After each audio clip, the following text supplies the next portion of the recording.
ചോദ്യങ്ങൾ ചോദിക്കുന്ന കാര്യത്തിൽ ഒരു മടിയില്ല. ഞാൻ പറഞ്ഞില്ലേ, ഞാനൊരു സാറ്റിലൈറ്റ് നമ്മള് ഇന്ന് അവസാനം നമ്മളെ നടത്തിയ പ്രസ് മീറ്റിൽ വരെ പല ചോദ്യങ്ങൾ ഞാൻ ചോദിച്ചു. പിന്നെ അതുപോലെ തന്നെ ഞാൻ എൻ്റെ അച്ഛനുമായിട്ടുള്ള ബന്ധമുണ്ട്. ശ്രീചേട്ടനുമായിട്ട് എനിക്ക് അത്ര ആത്മബന്ധമുള്ള ആളാണ്. എനിക്ക് ലാലേട്ടനെ പോലെ ശ്രീചേട്ടനായിട്ട് എന്നെ വലിയ ഇഷ്ടമാണ്. ശ്രീചേട്ടൻ എന്നുള്ളത് എനിക്ക് സ്വയം അറിയാവുന്നത്, ഞാൻ അറിയുമെന്ന് എനിക്ക് സ്വയം അറിയാവുന്നില്ല. എന്നെ അത്രയും കാര്യമാണ്. എൻ്റെ അടുത്ത് അസുഖമൊന്നും ഇല്ലാത്ത സമയത്ത് പോലും ഞങ്ങൾ എപ്പോഴും ഫോണിൽ സംസാരിക്കും. അവിടെ വെച്ചുണ്ടായാലും ഓടി വരും. അന്ന് ശ്രീചേട്ടൻ സീറ്റ് വലിക്കുന്ന സമയത്ത് എനിക്ക് ഒരെണ്ണം തരുന്ന ഒരു കാലഘട്ടം ഉണ്ടായിരുന്നു. ഞങ്ങൾ ഒരുമിച്ച് ഇപ്പോൾ പത്രസമ്മേളനത്തിൽ ഞങ്ങൾ പുറത്ത് വരുന്നത് സംസാരിക്കും, കുറേ നേരം സംസാരിക്കും. അത്രയും ബന്ധം. എന്നോട് പറഞ്ഞേക്കണ ഒരു കാര്യം എൻ്റെ മനസ്സിലുണ്ട്. ശ്രീചേട്ടൻ കഥകൾ എഴുതാൻ തുടങ്ങിയപ്പോൾ എനിക്ക് എൻ്റെ ജീവിതത്തിൽ മറക്കാനില്ല. സത്യൻ ചേട്ടനായിട്ട് കഥകൾ എഴുതുമ്പോഴാണ് ഈ അസുഖം വന്നത്. ഇനി അടുത്ത സിനിമയിൽ ഞാനൊരു സീൻ നിനക്ക് എഴുതും കേട്ടോ.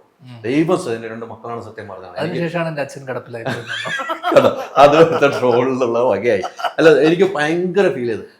എപ്പോൾ പോയാലും ഞാൻ അസുഖം ഉണ്ടായിരുന്നപ്പോൾ ഏറ്റവും കൂടുതൽ വീട്ടിൽ പോയ ഒരു വ്യക്തിയാണ് ഞാൻ മാത്രമേ ഉള്ളൂ എന്നാണ് ഞാൻ സ്വയം വിശ്വസിക്കുന്നത്. ശ്രീചേട്ടൻ വിളിക്കും, അമ്മയായിട്ട് ഞാൻ സംസാരിക്കും. എന്നെ വലിയ എപ്പോൾ പോയാലും എനിക്ക് ഞാൻ വിളിച്ചു പറഞ്ഞിട്ടേ പോലും. ആ ഗേറ്റ് തുറങ്ങുന്ന ഒരു വിഷയമുള്ളതുകൊണ്ട് വിളിച്ചു പറഞ്ഞ, അല്ലെങ്കിൽ ഓടിക്കയറാൻ പറ്റുള്ളൂ. കോവിഡ് സമയത്ത് കോവിഡിന്റെ ഊർത്തന്നെ അവസ്ഥയിലേക്കുമ്പോൾ ഞാൻ ശ്രീചേട്ടൻ്റെ ഇന്റർവ്യൂ അപ്പോഴും അസുഖത്തിൽ വന്നിരിക്കാം. ഇന്റർവ്യൂ എടുക്കാൻ പോയി. അപ്പോൾ ഗേറ്റിൻ്റെ അവിടെ വന്നിട്ട് തുറക്കില്ലാന്ന് പറഞ്ഞു. ഞാൻ ഇവിടെ തുറക്കാൻ അമ്മയെന്ന് തുറന്നു.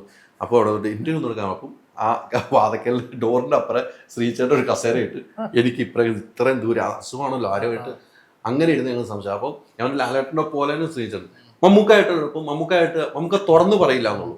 എന്നെ വലിയ കാര്യമാണ്. എനിക്ക് സ്വയം അറിയാവുന്ന ആളാണ്. എന്നോട് അങ്ങനെ പറഞ്ഞിട്ടുണ്ട്. തോളത്ത് കൈയിട്ട് നടന്നു പോകുമ്പോൾ സംസാരിക്കാൻ. അങ്ങനെ ഈ പറഞ്ഞ പോലെ എല്ലാവരുമായിട്ട് ബന്ധങ്ങളുണ്ട്. അവർക്കൊരു സ്വാതന്ത്ര്യം ഉള്ളതുകൊണ്ട് എന്നെ വഴക്ക് പറയാം, എന്നെ വേറെ രീതിക്കും ആക്കാം. അത് സ്വാതന്ത്ര്യം ഉള്ളതുകൊണ്ടായിരിക്കും നാട്ടുകാരും വഴക്ക് പറയുന്നത് ചിലപ്പോൾ. അങ്ങനെ ആയാൽ എനിക്ക് സന്തോഷം. കാരണം ഇത്രയും സെലിബ്രേറ്റഡ് ആയിട്ട് നിങ്ങൾക്ക് മര്യാദയ്ക്ക് ഒരു ബാറിൽ പോയിട്ട് മര്യാദ മദ്യപിക്കാൻ പറ്റുമോ? ഇല്ല. കേറാൻ പോലും പറ്റില്ല. ദുബായിലെങ്കിലും പോകണം അടിക്കണമെങ്കിൽ. എനിക്കറിയാമല്ലോ. അപ്പോ ഇത്രയും ഞാൻ ചോദിക്കുന്നത്, ഇത്രയും സെലിബ്രിറ്റി ആവേണ്ടിയിരുന്നില്ല എന്ന് തോന്നുന്നുണ്ടോ? ഒരിക്കലും തോന്നുന്നു. കാരണം വെച്ചാൽ പലപ്പോഴും നമ്മുടെ പ്രൈവസി നഷ്ടപ്പെടുന്നതായിട്ട് തോന്നുന്നുണ്ടോ? അപ്പൊ അങ്ങനെയൊക്കെയാണെങ്കിൽ നിങ്ങളോ? അല്ല, ഞങ്ങളുടെ കാര്യം വിടും. എനിക്ക് അങ്ങ് തോന്നിയിട്ടുണ്ട്. ഞാൻ ഒരു മാധ്യമപ്രവർത്തനമാകുമ്പോൾ ഒരു വീഡിയോ എടുത്തിട്ടാൽ മതി. എന്നോട് ദേഷ്യമുള്ള ഒത്തിരി പേരുണ്ടെന്ന് എനിക്കറിയാം. ഞാൻ അതുകൊണ്ട് വളരെ ഞാൻ ഒരു വണ്ടി പാർക്കിംഗ് വെക്കും. ഞാൻ വണ്ടി വന്ന് കയറുമ്പോൾ ഞാൻ പലതും നോക്കിയിട്ടാണ് വണ്ടി കയറുന്നത്. എന്നുവെച്ചാൽ ഇങ്ങനെ വാർത്തകൾ ചെയ്യുന്നതുകൊണ്ട് ആ ഒരു കാലഘട്ടത്തിലാണ്. ഇപ്പൊ അങ്ങനെ പലവില്ല. എനിക്ക് പല പേടികൾ ഉണ്ടായിട്ടുണ്ട്. എനിക്കത് ഉള്ളത് പറയാമല്ലോ. എനിക്ക് പേടി ഉണ്ടായിട്ടുണ്ട്. എൻ്റെ വീട്ടിൽ നിന്ന് വൈഫും വിളിക്കാൻ എപ്പോഴും സൂക്ഷിക്കണം കേട്ടോ. എവിടെയെങ്കിലും ഒരേ വാർത്തയൊക്കെ ചെയ്യുമ്പോൾ. അപ്പം ശരിക്കും ഞാൻ ചോദിക്കും, എനിക്കറിയാവുന്ന ഹൈദരലി എനിക്കറിയാം. ഞാൻ നേരത്തെ പറഞ്ഞു, ശരിക്കും ഹൈദരലി എന്ന മനുഷ്യൻ വളരെ സ്നേഹമുള്ള മനുഷ്യനല്ലേ? 100% എന്ന് ഞാൻ വിശ്വസിക്കുന്നു. ഞാൻ വിശ്വസിക്കുന്നു. അറിഞ്ഞുകൊണ്ട് ആരും ഉപദ്രവിക്കാറില്ല. വാർത്ത കിട്ടിയാൽ ഞാൻ പറഞ്ഞില്ല, വാർത്ത കിട്ടിയാൽ ഞാൻ ഇപ്പോഴും കൊടുക്കും. അത് അങ്ങനെ ഒരു സ്പിരിറ്റാണ്. നികേഷ് സാർ പഠിപ്പിച്ചാണ്. വാർത്തയുടെ കാര്യത്തിൽ ആരുമായിട്ട് ഒന്നും അടുപ്പം വെക്കാം. ചോദിക്കുന്ന സ്ഥലത്ത് ചോദിക്കണം. എന്ത് ചീത്തപ്പേര് വന്നാലും നോക്കില്ല. ആരാണെങ്കിലും നികേഷ് സാർ എന്റെ ട്രോളുകൾ കണ്ടിട്ട് ചിരിക്കാറുണ്ട് ജോലിയുടെ സമയത്ത്. അങ്ങനെ ഉള്ള വിഷയത്തിലുള്ള യാത്ര ചെയ്യുന്നു. എനിക്ക് ഞാനുമായിട്ടുള്ള സൗഹൃദം എന്നും നിലനിന്ന് പോകുന്ന ഒരു സൗഹൃദമാണ്. ഇപ്പൊ ഇവിടെ വന്നിരിക്കണം. ഈ രാത്രി 10 മണിയായപ്പോൾ വന്നിരിക്കുന്നത് നമ്മുടെ സൗഹൃദം കൊണ്ടാണ്. ഈ ഇന്റർവ്യൂ കഴിഞ്ഞ എന്റെ ഇന്റർവ്യൂ ഞാൻ ഈ ഉജ്ജ്വല എന്ന സിനിമ ഞാൻ നേരത്തെ പറഞ്ഞാൽ നമ്മൾ ടിക്കറ്റ് ബുക്ക് ചെയ്യാൻ പോയിട്ടും കിട്ടിയിട്ടില്ല.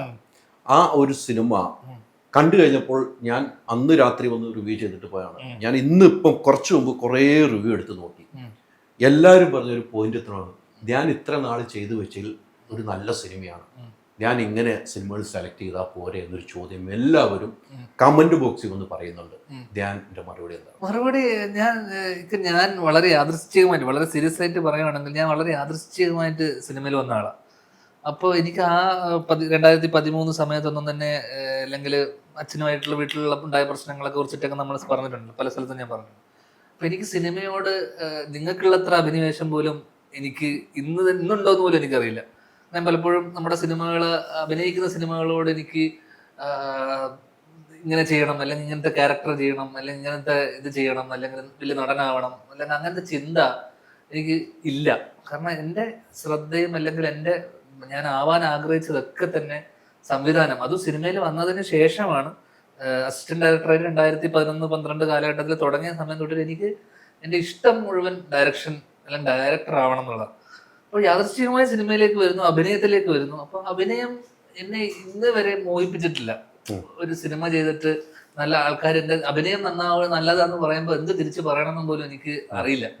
അപ്പം ഞാൻ എപ്പോഴും പറഞ്ഞിട്ടുള്ള, എന്നോട് നിങ്ങളൊരു സിനിമയിൽ വിളിക്കുന്നു, ഓക്കെ, നിങ്ങളുമായിട്ടുള്ള എൻ്റെ കമ്മ്യൂണിക്കേഷൻ അല്ലെങ്കിൽ നിങ്ങളുമായിട്ടുള്ള ഇന്ററാക്ഷനിലാണ് എനിക്ക് എന്താണ് ആ ക്യാരക്ടർ എന്നുള്ളതും, അല്ലെങ്കിൽ ഞാൻ എൻ്റെ സൈഡിൽ നിന്ന് ആത്മാർത്ഥമായിട്ട് ഞാൻ പണിയെടുത്തിട്ടുണ്ടോ എന്ന് ചോദിച്ചാൽ എൻ്റെ ഡയറക്ടറിന്റെ ആത്മാർത്ഥതയാണ് എൻ്റെ ആത്മാർത്ഥത. ഓക്കെ, നിങ്ങൾ ആത്മാർത്ഥമായിട്ട് നിൽക്കുകയാണെങ്കിൽ എൻ്റെ കൂടെ, നമ്മൾ ആ സിനിമയോടെ നിൽക്കുകയാണെങ്കിൽ ഞാൻ അതിനോടൊപ്പം നിൽക്കും. അത് തന്നെയാണ് തിരിച്ച്. നിങ്ങൾക്ക് ഇത്രയേ വേണ്ടുവെങ്കിൽ ഞാനും അതുപോലെ നിൽക്കാറുള്ളൂ. ഇതാണ് പലപ്പോഴും എൻ്റെ ഒരു അഭിനയത്തിന്റെ കാര്യത്തിൽ. ബിക്കോസ് എനിക്ക് അഭിനയത്തിനോട് നേരത്തെ പറഞ്ഞ അഭിനിവേശം ഇല്ലാത്തത് കൊണ്ടും ഒരു കരിയർ പ്ലാൻ ഇല്ലാത്തത് കൊണ്ടും എന്നോട് ഇപ്പോഴും പലപ്പോഴും പലരും പറയുന്നത് നന്നായി ചെയ്യുന്നുണ്ടല്ലോ. ഇപ്പോഴും കഴിഞ്ഞ ദിവസം പറഞ്ഞു ഞാൻ നന്നായി അഭിനയിച്ചു എന്ന് പറയുമ്പോൾ എനിക്ക് പ്രത്യേകിച്ച് സന്തോഷമോ അതിന് വലിയ സന്തോഷിക്കണോ സങ്കടപ്പെടണോ ഒന്നും അറിയില്ല. ഓ സന്തോഷം, ഒരു മിനിമം സന്തോഷമുണ്ട്. അതല്ലാതെ എനിക്ക് ഇപ്പോഴും എനിക്കറിയില്ല, എനിക്കത് ആ ഒരു ഇതിനോടൊരു ഇഷ്ടം തോന്നിയിട്ടില്ല. പക്ഷെ അഭിനയിക്കാനുണ്ടായ കുറെ കാരണങ്ങളുണ്ട്. 2020 ശേഷം യാദൃശ്ചികമായ സിനിമയിൽ വന്നു, കുറച്ചധികം 6-7 സിനിമകൾ ചെയ്തു. അത് കഴിഞ്ഞതിന് ശേഷം 2020 ശേഷം എൻ്റെ ചില ദുശീലങ്ങളൊക്കെ മാറ്റാനൊക്കെ വേണ്ടിയിട്ട് ഞാൻ തുരുതുര സിനിമകൾ ചെയ്തു. അത് കഴിഞ്ഞതിന് ശേഷം വീണ്ടും സിനിമകൾ വരാൻ തുടങ്ങി. ഞാൻ എല്ലാ ഇന്റർവ്യൂവിലും പറയുന്ന സാധനം, എൻ്റെ സിനിമകൾ, എനിക്ക് സിനിമ അഭിനയിക്കാൻ താല്പര്യം. ഇപ്പോഴും ഞാൻ അത് തന്നെയാണ് പറയുന്നത്. എന്ന് വെച്ചാൽ അതിനർത്ഥം എന്നെ വിളിച്ചില്ലെങ്കിൽ പോലും എനിക്ക് കുഴപ്പമില്ല, എന്നെ സിനിമയിലേക്ക് വിളിക്കണമെന്നോ അല്ല. കാരണം എനിക്ക് സിനിമയിൽ എന്ത് ചെയ്യണം എന്നുള്ളതിനെ കുറിച്ച് എനിക്ക് കൃത്യമായ ഒരു ഐഡിയ ഉണ്ട് ഇനി മുന്നോട്ട്. അപ്പൊ ഞാൻ ഇതിനൊരു ലേണിംഗ് ആയിട്ടും കൂടിയാണ് കാണുന്നത്. അഭിനയിക്കുമ്പോൾ നമ്മൾ എന്താണെന്ന് വെച്ചാൽ നമ്മൾ ഇതിൽ നിന്ന് വിട്ടുമാറി നിൽക്കുന്നില്ല. ഓക്കെ, ഇപ്പോഴും ഞാൻ അഭിനയിക്കുന്നതിന്റെ കാരണം എല്ലാ ദിവസവും നമുക്കൊരു അപ്ഡേഷൻ കിട്ടുന്നു, എല്ലാ ദിവസവും ഒരു ലേണിംഗ് ആണ്, ഒരു പഠനം നടക്കുന്നു. അപ്പം ഒരു ഡയറക്റ്റ് ചെയ്യാൻ ഒരു സിനിമ ചെയ്തതിനു ശേഷം പിന്നെ 2-3 വർഷം എടുക്കും അടുത്ത വലിയ സിനിമയൊക്കെ ചെയ്യണമെങ്കിൽ. അപ്പൊ ആ സമയം കളയണ്ട. കാരണം ഒരു ഓൾട്ടർനേറ്റ് ഒരു ജോലി നിൽക്കുന്നുണ്ട്, അതുപോലെ തന്നെ സിനിമകൾ വരുന്നുണ്ട്. പിന്നെ മെയിൻ സ്ട്രീമിലോട്ടൊന്നും എത്തിപ്പെടാൻ പറ്റാത്ത ഒരുപാട് ചെറുപ്പക്കാരുണ്ട്, ഒരുപാട് ആൾക്കാർ. അവർക്കൊക്കെ ഒരു സിനിമ അല്ലെങ്കിൽ, കാരണം ആൾക്കാർക്കൊക്കെ നമ്മളെ ഇഷ്ടമാണെന്നൊക്കെ ഉള്ളൊരു പൊതുവേ ഇഷ്ടമുണ്ട് നമ്മളോട്. അച്ഛനോടുള്ള ഇഷ്ടം അത് നമുക്ക് കിട്ടി, കുറച്ച് കാലമായിട്ട് നമ്മളോടൊരു ഇഷ്ടമുണ്ട്. അപ്പൊ എല്ലാവരും വിചാരിക്കുന്നത് എൻ്റെ ഒരു നല്ല സിനിമ വരുമ്പോൾ, ഇപ്പൊ ഉജ്ജ്വലൻ വന്ന പോലെ അല്ലെങ്കിൽ നല്ല സിനിമ വരുമ്പോൾ ആൾക്കാർക്ക് ഇവർക്കൊക്കെ അറിയാം നല്ല സിനിമ വന്നാൽ ഓടും, ഒരു സാധ്യതയുണ്ട്, തരക്കേടില്ലാതെ അഭിനയിക്കും എന്നുള്ളൊരു വിശ്വാസത്തിന്റെ പുറത്താണ് പലരും നമ്മളെടുത്ത് വരുന്നത്. ആ സിനിമ നല്ലതാണല്ലോ, കഥ നല്ലതാവണല്ലോ, അതിന്റെ എക്സിക്യൂഷൻ നല്ലതാണോ, ഓവറോൾ നന്നാവണല്ലോ. അല്ലാതെ ഞാൻ മാത്രം നന്നായിട്ട് കാര്യമില്ല, എൻ്റെ അഭിനയം മാത്രം നന്നായതുകൊണ്ട് ഒരു സിനിമ നിൽക്കണമെന്നില്ല. ഇപ്പോഴും ഞാൻ എന്നെ സംബന്ധിച്ചിടത്തോളം എല്ലാ ദിവസവും ഈ പഠനം, പിന്നെ നേരത്തെ എന്നോട് പറയാൻ ചോദിച്ചാൽ സാമ്പത്തികമായിട്ടുള്ള സാധനം. ഞാൻ ഏറ്റവും കുറവ് ശമ്പളം വാങ്ങിക്കുന്ന ആളാണ് മലയാള സിനിമയിൽ, ഏറ്റവും കുറഞ്ഞ ശമ്പളം വാങ്ങിക്കുന്ന ആളാണ്. ചില സിനിമകളിൽ ശമ്പളം കിട്ടാതെ പോയ സിനിമകളുണ്ട്, ചില സിനിമകളിൽ കുറെ സിനിമകളുണ്ട്, ചില സിനിമകൾ സൗഹൃദത്തിന്റെ പുറത്ത് മാണ്ടി മാത്രം പോയി അഭിനയിച്ച സിനിമകളുണ്ട്. കാരണം എനിക്ക് ഇതിനകത്തുനിന്ന് വലിയൊരു സാമ്പത്തിക നേട്ടം ഞാൻ ആഗ്രഹിക്കുന്നുമില്ല. കുറെ സിനിമകൾ ചെയ്തു എന്ന അത്യാവശ്യം പൈസ ഉണ്ട്. ഇപ്പോൾ ഉള്ള പൈസ ഞാൻ വളരെ സംതൃപ്തനുമാണ് ഇപ്പൊ ഉണ്ടാക്കി. എനിക്കറിയില്ല എന്തിനാണ് കൂടുതൽ പൈസ വെച്ച് എന്ത് ചെയ്യണമെന്ന് പോലും അറിയില്ല. ഞാൻ വളരെ സംതൃപ്തനാണ്. ഇനി മുന്നോട്ട് ഞാൻ ചെയ്യാൻ ഉദ്ദേശിക്കുന്ന കാര്യം എന്ന് പറയുന്നത് ഡയറക്ഷനും പ്രൊഡക്ഷനും തന്നെയാണ്. ഇതിനൊരു ഏതെങ്കിലും ഒരു പോയിന്റിൽ ഒരു കുഞ്ഞ് ബ്രേക്ക് ഇട്ടിട്ട്, അല്ലെങ്കിൽ ഈ അഭിനയത്തിനോട് ഒരു കുഞ്ഞ്, ഇപ്പോഴും ഒരു പുതിയൊരാൾ വന്നിട്ട് നമുക്ക് പരിചയമുള്ള ആൾക്കാരാണ് പലരും. ചേട്ടാ ഒരു സിനിമ ഉണ്ട്, ഒന്ന് സപ്പോർട്ട് ചെയ്യണമെന്ന് പറഞ്ഞാൽ ഞാൻ ചിലപ്പോൾ പിറ്റേ ദിവസം പോയി ചെയ്തെന്നിരിക്കും. അൾട്രാ മോഡേൺ കിച്ചൺ ഡിവൈസസ്, ഒരു കിച്ചണിൽ വേണ്ട എല്ലാ ലേറ്റസ്റ്റ് ബ്രാൻഡുകളും ഇവിടെയുണ്ട്.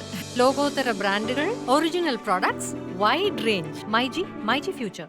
വാട്സാപ്പ് വഴി ഇംഗ്ലീഷ് പഠിക്കാൻ ഇംഗ്ലീഷ് കഫേ ഉള്ളപ്പോൾ ഇംഗ്ലീഷ് ഒരു വിഷയമേ അല്ല. English cafe, we present you the perfect English.